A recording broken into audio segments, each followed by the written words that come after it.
আসসালামু আলাইকুম প্রিয় দর্শক, আশা করি সবাই ভালো আছেন। আবার চলে এলাম আপনাদের মাঝে আরেকটা ভিডিও নিয়ে। প্রথম থেকে শেষ পর্যন্ত ভিডিওটা দেখবেন, যদি ভালো লাগে তাহলে অবশ্যই লাইক করবেন, কমেন্ট করবেন, শেয়ার করবেন আর সাবস্ক্রাইব করতে কিন্তু ভুলবেন না। কিছু মানুষের ভাষ্য অনুযায়ী যে সালমানের মা শুধুমাত্র একজন কাজের মেয়ে, তো এই কাজের বউয়ের জন্য কেন বাপ্পি আর তিশা এত মানে শো অফ করতেছে বা এত কেন ঢং করতেছে? কাজের মেয়ে তো শুধুমাত্র। কিন্তু আসলে যেসব মানুষগুলো এই কথা বলতেছে না, আমার মনে হয় এক, তারা হচ্ছে ওই শ্রেণীরই লোক, হয়তো বস্তিতে থাকে, শো অফ করার জন্য এই ধরনের কথা বলে, অথবা দুই, তাদের মধ্যে মানবিকতা বোধ বা তারা আসলে কি বলবো, এটাকে অমানুষ পর্যায়ের মানুষ বলবো। কারণ দেখেন, আমি জানি না আপনাদের কার কার বাসায় হেল্পিং হ্যান্ড, আমার মনে হয় অনেকের বাসায় হেল্পিং হ্যান্ড আছে। এখন এই হেল্পিং হ্যান্ডকে যদি আপনি মানুষ মনে না করেন, হেল্পিং হ্যান্ডকে আপনি টাকা দেন, তার বিনিময়ে সে কাজ করে, তারাও কিন্তু মানুষ। বরং আপনার আল্লাহর কাছে শুকরিয়া আদায় করা উচিত যে আজকে আপনি তাদের অবস্থায় নাই, আপনি অনেক ভালো অবস্থায় আছেন। সে অবস্থায় থেকে আপনি যদি আরেকজনকে নিয়ে তুচ্ছ-তাচ্ছিল্য করেন, হ্যাঁ, যে আরে কেন তার জন্য কেন তো আবেগ দেখাইতে হবে সালমানের মায়ের জন্য। আমার মনে হয় কি, যে আমরা যখন আমাদের বাসায় একটা কোনো পোষা প্রাণী থাকে, তার জন্য কিন্তু আমাদের মায়া হয়ে যায়। আর যখন কিনা বাসায় কোনো মানুষ আমাদের বাসায় থাকে এবং অনেক দিন ধরে কাজ করে, সেই মানুষটার প্রতিও কিন্তু আমাদের মায়া হয়ে যায়। তো যারা আসলে এই ফিলিংসগুলো বুঝে না, তাদেরকে কি বলবো আমি ঠিক জানি না, আমার আসলে বলার ভাষা নাই। আমাদের বাসায় মানে ছোটোবেলা থেকেই আমাদের বাসায় হেল্পিং হ্যান্ড ছিল। তো তখন থেকেই আমরা দেখেছি যে আমার মা আমাদের থেকে বেশি তাকে ভালোবাসতো। কেন ভালোবাসতো? কারণ সেই মানুষটার উপরেই অনেক কিছু নির্ভর করত। কারণ আপনি যদি সেই মানুষটাকে ভালোবাসা না দেন, সেই মানুষটা আপনার পরিবারের সাথে কি করতে পারে সেটা আপনি হয়তো জানেনও না। আবার যদি তাকে ঘৃণা দেন, সে হয়তো আপনার পরিবারের 12টাও বাজিয়ে দিতে পারে। তো সেই জন্য ভালোবাসা দিলেই ভালোবাসা পাওয়া যাবে। তা আমরা দেখেছি কি পরিমাণে ভালোবাসা আমাদের বাসায় যে হেল্পিং হ্যান্ডগুলো ছিল তাদেরকে আমরা দিয়েছি। তাদের প্রতি আমার মায়া মমতা এখনও আছে। তারাও আমরা যখনই অনেক দিন পরে যখন আমরা দেশে যাই, তাদের সাথে দেখা হয়, তারা দৌড়ে আসে, আমরাও তাদেরকে সেই ভালোবাসাটা দিই। এখন যদি মনে করতাম যে আরে ও তো হেল্পিং হ্যান্ড, কেন তার সঙ্গে আমার দেখা করা দরকার, কিন্তু ওই যে আত্মার একটা সম্পর্ক হয়ে গেছে, তার কারণে কিন্তু তারাও ছুটে আসে, আমরাও কিন্তু তাদের সঙ্গে দেখা করি, তাদের জন্য গিফট নিয়ে যাই, তাদের দেখলে ভালো লাগে। এইবার আসি সাবিনাকে নিয়ে। সাবিনার যে গতকাল জিমে গেল, জিমে যাওয়ার পরে সেখানে তাদের যে কথোপকথন হচ্ছিল, সেটা দিয়ে বুঝতে পারলাম যে সাবিনার ওজন প্রায় 95 থেকে 100 কেজি, ঠিক আছে? তো এখন ও যেহেতু 5 ফিট 2 ইঞ্চি, ও সত্য নাকি মিথ্যা বলছে আমি ঠিক জানি না, হয়তো মোটা দেখে ওকে লম্বা বেশি লাগে না। যদি 5 ফিট 2 হয়, তাহলে ওর ওজন মানে যথার্থ ওজন হবে হচ্ছে আপনার 54 কেজি। তার মানে ওকে প্রায় 50 কেজি ওজন কমাইতে হবে। যেটা হচ্ছে আপনার ওই বলল, মানে যেটা হচ্ছে ওই কি বলে এটাকে, জিমের লোকটা বলল। আবার আরিফা বলল যে ওকে 50 কেজি ওজন কমাইতে হবে। এখন এই 50 কেজি ওজন কমানো কিন্তু মুখের কথা না দর্শক। 10 কেজি ওজন কমাইতে গেলেও মানুষকে অনেক হিমশিম খেতে হয়। এখন ধরেন যে আমি 100% শিওর যে এই সাবিনার পক্ষে এটা সম্ভব না। এই জিমে যাবে, ওজন কমাবে, এই ধরনের মন মানসিকতা সাবিনার মধ্যে নাই। কেন বললাম? যে যেই মহিলা কিনা মাত্র মানে আমার মনে হয় 1 সপ্তাহ মনোযোগ দিয়ে নিজের সংসারটা করতে পারে না, নিজের বাচ্চাটাকে নিয়মিত স্কুলে পাঠাইতে পারে না, হ্যাঁ, বাড়িঘর ঠিক পরিষ্কার পরিচ্ছন্ন রাখতে পারে না, সেই মহিলা এত পরিশ্রম করবে? 50 কেজি ওজন কমানোর জন্য কিন্তু অনেক পরিশ্রম আপনাকে করতে হবে, ঠিক আছে?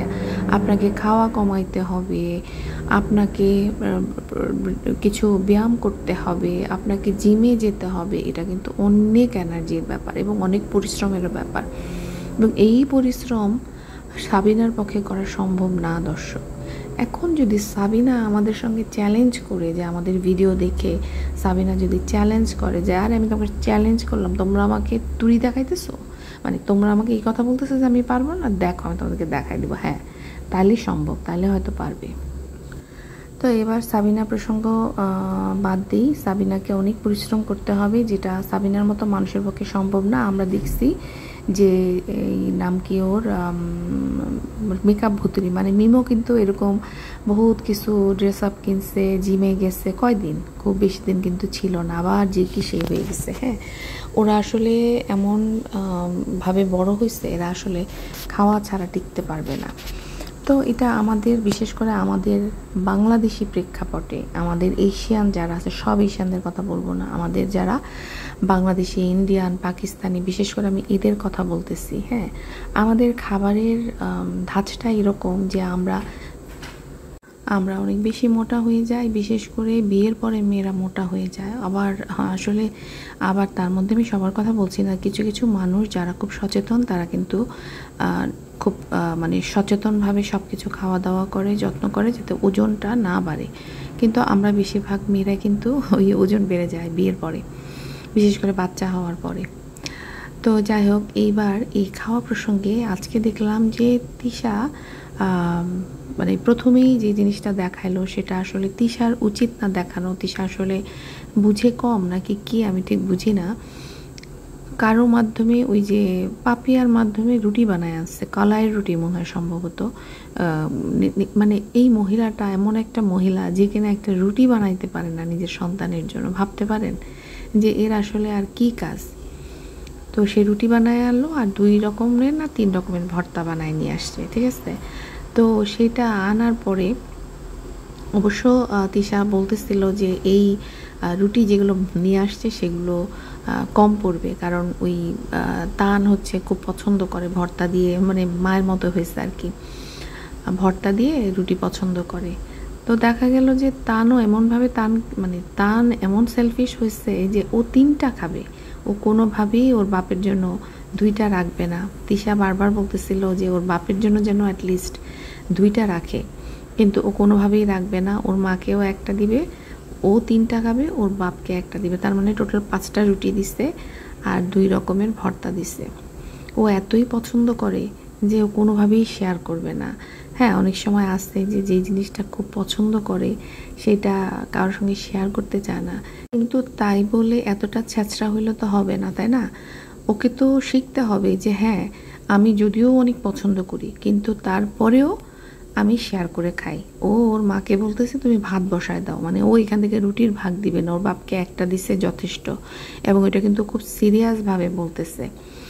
তো আসলে তিশার এই জিনিসগুলো একটু শেখাইতে হবে। এখন হয় কি, আমরা অনেক সময় অনেক কিছু বুঝি না। অনেকেই আছে, আপনি যদি যৌথ পরিবারে থাকেন তখন দেখবেন যে আমাদের যে বড়রা আছে, ধরেন শাশুড়ি বা মা, এরা কিন্তু আমাদেরকে অনেক কিছু বলে, বাচ্চাদেরকে ছোটোবেলা থেকে এটা শেখাও ওইটা শেখাও। কিন্তু আমরা যারা একক ফ্যামিলিতে থাকি, তাদের যদি না জানা থাকে কিভাবে বাচ্চা মানুষ করতে হয়, তখন কিন্তু তাদের বাচ্চাগুলো একটু স্বার্থপর হয়ে ওঠে। তবে বাচ্চা কিভাবে মানুষ করলে বাচ্চা ভালো হবে সেটা কিন্তু আসলে কারো কাছেই পারফেক্ট কোনো নিয়ম জানা নাই। তো অবশ্যই আমাদের আল্লাহর কাছে চাইতে হবে, আর যতটুকু পারা যায় শেখাইতে হবে। তিশাকে আমি যেটা দেখছি, যে তাবিয়ার কথা আমি যদি বলি, তাবিয়া মারধর করে, ওরা এটাকে মজা নেয়, ওরা হাসে, দুজনেই কিন্তু হাসে। আবার এই যে তানের ব্যাপারটা, যে তান খাওয়া দাওয়া পছন্দ করে, অবশ্যই এটা ভালো দিক। বাচ্চারা অনেক সময় খাবার দাবার নিয়ে খুব সমস্যা করে, কিন্তু তান পছন্দ করে। কিন্তু এই যে তানকে এখন থেকে শিক্ষা দেওয়া যে তান যতটুকু আছে ততটুকুই আমাদের সবাইকে মিলে ভাগ করে খেতে হবে, এটা কিন্তু এখন থেকেই বুঝাইতে হবে, না কিন্তু পরে কন্ট্রোল করা খুব মুশকিল হয়ে যায়। তো এটাই আসলে বলার ছিল, কেউ পারফেক্ট না। আমরা যত শিখব ততই মানে যত দেখব তত শিখব। আর যেহেতু তিশা একটা প্ল্যাটফর্মে আছে যেখানে দর্শকরা ওদের ভিডিওগুলো দেখে, এবং অনেকেই কিন্তু ভালো ভালো কমেন্ট করে, সবাই যে খারাপ কমেন্ট করে তা কিন্তু না, অনেকেই কিন্তু ভালো ভালো অ্যাডভাইস দেয়। সেই অ্যাডভাইসগুলো যদি ওরা ফলো করে, হ্যাঁ, সব অ্যাডভাইস না, কিছু কিছু অ্যাডভাইস কিন্তু খুব ভালো দেয়। সেই অ্যাডভাইসগুলো যদি ওরা ফলো করে না, তাহলে কিন্তু ওরা বেশ ভালো করতে পারবে। কিন্তু ওদের মধ্যেও কিন্তু একটা অহংকার আছে, যেহেতু ওরা এখন একটু বড় ইউটিউবার হয়ে গেছে, তো ওরা আর কি দর্শকদেরকে একটু কমই পাত্তা দেয়। আর ছোট ছোট ইউটিউবার যারা আছে তারাই কিন্তু ওদের চ্যানেলগুলোতে গিয়ে বেশি পাম্পট্টি মারে, ঠিক আছে। পাম্পট্টি অয়েলিং এই কারণে দেয়, ভাবে যে পাম্পট্টি দিলেই বোধহয় ওদের চ্যানেলকে প্রমোশন করে দিবে, কিন্তু আসলে কিন্তু না। তিশারা কিন্তু মানে একদম কোনো কিছু আড়ালে আবডালে সব করবে, টাকা নিবে বা কী নিবে বা কী করবে সব কিছু কিন্তু ওরা আড়ালে আবডালে করে। তো ফ্রিতে তিশা কোনো কিছুই করবে না। মানে এই যে আপনি কমেন্টে ভালো ভালো কথা বলে আপনার চ্যানেল প্রমোশন করে দিবে, তা কিন্তু না, এত সোজা না। এটা হচ্ছে তিশাদের পরিবার। আমি এই ভয়েস রেকর্ডটা অর্ধেকটা রেখে গেছিলাম একটু কাজ করতে। বিছানার চাদর ময়লা হয়ে আছে, বিছানার চাদরটা পাল্টাতে হলো। ওই বিছানার চাদরটা পাল্টাতে গিয়ে আমার এত মেজাজ খারাপ হয়ে গেল, আর আমার গায়ের এনার্জি সব চলে গেল। তো সেই জন্য আমার একটু কথা বলতে একটুখানি কষ্ট হয়েছে। আবার ভাবলাম যে এখনই শেষ করতে হবে, এখন যদি শেষ না করি ভিডিওটা আর পাবলিশ করা হবে না, আবার পিছায় যাবে। এইভাবে করে কিন্তু আমার ভিডিওগুলো পিছায় যায়। তো যাই হোক, আর আরেকটা যেটা না বললি না, সেটা হচ্ছে বাবুকে আজকে দেখলাম যে শেষ পর্যন্ত নারিকেলও কুড়াইতে হচ্ছে ওকে। মানে কোন পর্যায়ে চলে গেছে, যেটা আমি বারবারই বলি যে শ্বশুরবাড়িতে নারিকেল কুড়াইতে পারে যে ছেলের মতো, আমিও ওই বাড়িরই ছেলে যেহেতু মেয়ের হাজব্যান্ড, কিন্তু সেক্ষেত্রে তার মায়েরও কিছু অধিকার আছে। চিন্তা করে দেখেনি যে বাবু মা আসবে এই বাড়িতে, সেই জন্য আগেই পালাই গেছে মরিয়মের বাড়িতে, এবং ঠিক ওর মা যাওয়ার পরে ও আবার ফেরত আসছে। আবার ওইদিকে জমি কিনতে গেল, ওই বিল্লাল জমি কিনতে গেল, এই জমি নিয়েও ওর টেনশন।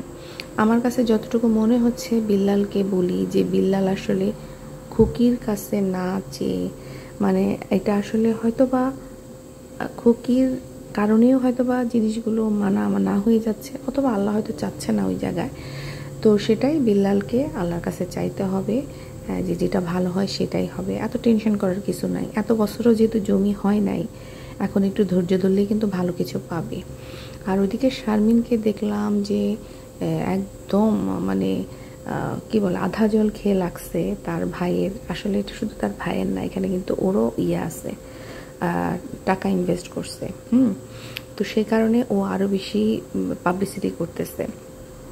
যেভাবে জামা কাপড়ের মানে একটা ভিডিও পুরাই দিচ্ছে, জামা কাপড়ের প্রমোশন করতেছে, হ্যাঁ এই জামা ওইটা সেই জামা সেটা, বাট ভালোই করতেছে। এভাবে করলে আসলে ওরা আগায় যাবে।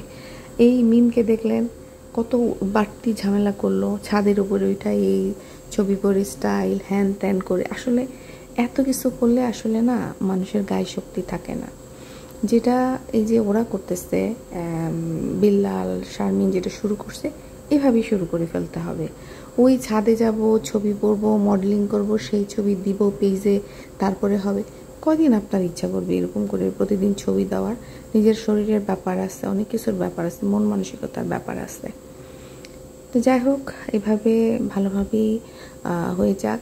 আর বাবু এরকম করেই শ্বশুরবাড়িতে পড়ে পড়ে আর লাত্তিগুতা খাবে, বউয়ের লাত্তিগুতা খাবে, আর এভাবে করেই কাম কাজ করে যাবে। এভাবে করেও কখনো বড় হইতে পারবে না, ও ওই জায়গায় থাকবে, ওইভাবেই পড়ে থাকবে। তো সবাই ভালো থাকবেন। আজকে আর বেশি কিছু বলছি না। আল্লাহ হাফেজ।